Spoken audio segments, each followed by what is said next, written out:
everyone, welcome back to my channel. So for this week's video, it is a back to normal, more like an informative university video. If you haven't checked out my video last week, it's a video about what you'd expect being a University of Sheffield student. Very nicely edited. It's kind of like a mini documentary vibe. Go check it out if you haven't. I've noticed that my video last year about my degree was quite popular this month. It makes sense because a lot of you are looking into higher studies and are interested in my degree, Digital Media and Society. However, in my video, I only talked about my first year of studying Digital Media and Society, and obviously my second year experience is a whole new different one since I take different modules, I have different lecturers, experience is really different. So I want to make like an update. This is a part 2 of my previous video where I talked about my degree. If you do pick to study this degree, it'll be really useful to give you like a hindsight on what you're gonna expect. I think I'm gonna make another one next year when I finish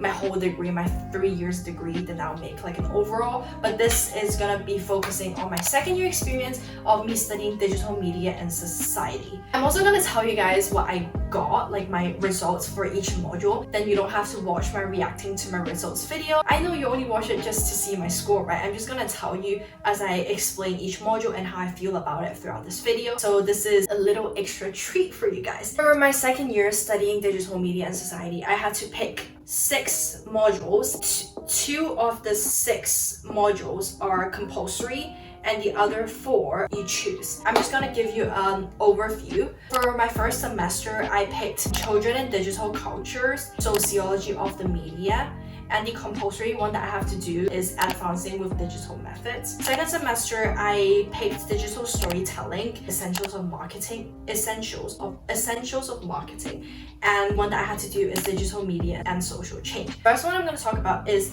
Children and Digital Culture. The reason why I picked this is because of the word children in it.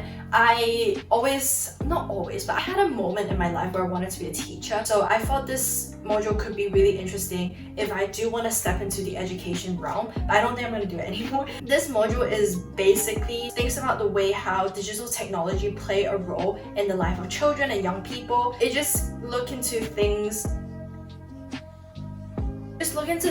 like children learning through technology, how digital technology blend with everyday lives of young children. For that, I got a 65 in my group work and a 60 in my report.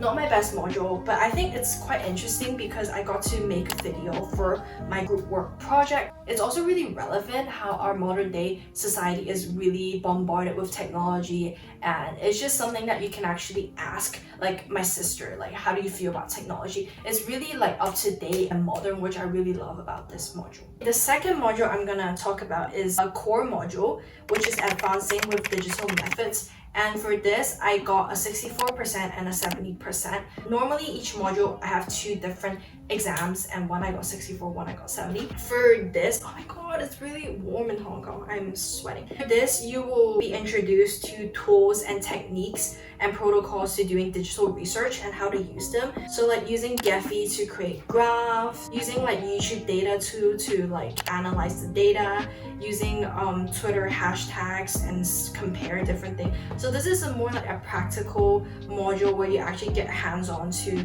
do some digital researching using digital appliances. Do I like this module? Yes, but I am more a essay writing person. I don't really like to analyze things like really sciencey things. This is more like a sciencey based module, but I had to take it, so I still did pretty decent in my scores. So yeah, that's basically what it is.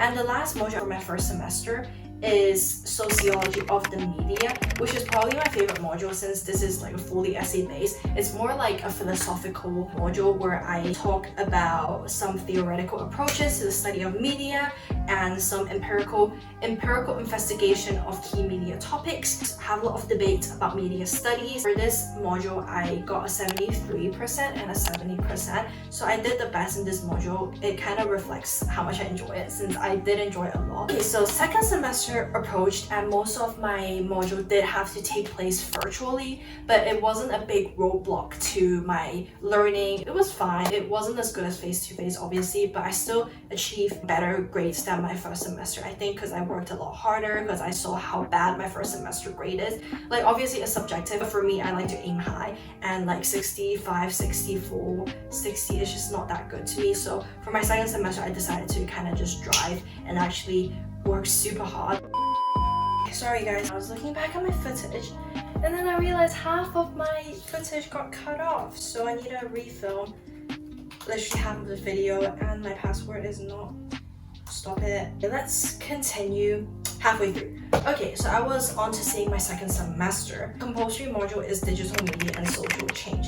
So that is basically a module that introduces me to theories, debates, practices of contemporary digital activism. It is kind of similar to the sociology of media in the fact that they're both really like philosophical and debate-esque modules, which I do enjoy personally. I got 77% and 71%. Alright, so the penultimate one is called digital storytelling, and that is basically a module that I did look forward to. I was so excited for, because I assumed that it's like a video making, filmmaking class, but it turns out in reality it's more like an animation class, which did disappoint me a bit because I'm not really into like animation. But I learned how to use Adobe Animate to make little object moves to tell a story, and also learn some really basic coding like HTML and CSS, which is like super basic coding, and I probably forgot all of them already by now.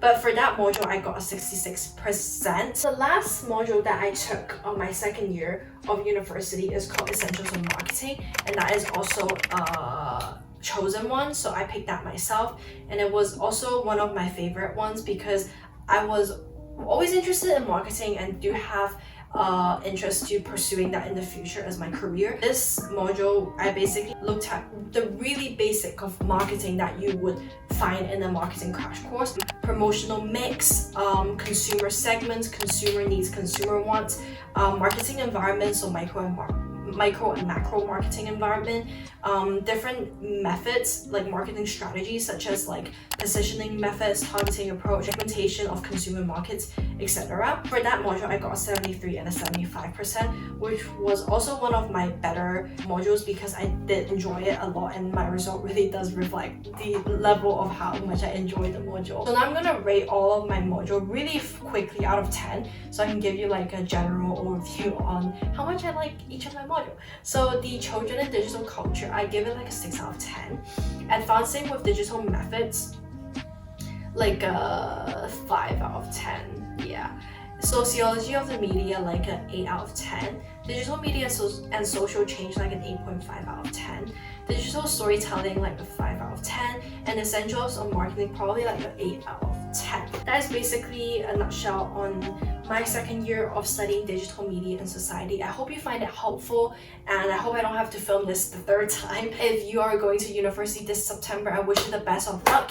And A-level result is has happened already actually by the time I post this video, so I hope you've done well. If you haven't done as good as you expect, I feel you. Okay, I didn't do as well in my second year as I wanted myself to, but things happened and we were all in a tough time during this pandemic. Finishing A-level is already a great achievement, so you should be proud of yourself. Don't be so hard on yourself. It seems like the most important thing in your life, but when you step into another phase of your life, A-level is just not as important as you think it is. So yeah, anyway, I hope you have an amazing rest of the week, and I'll see you guys next week with another new video. Bye!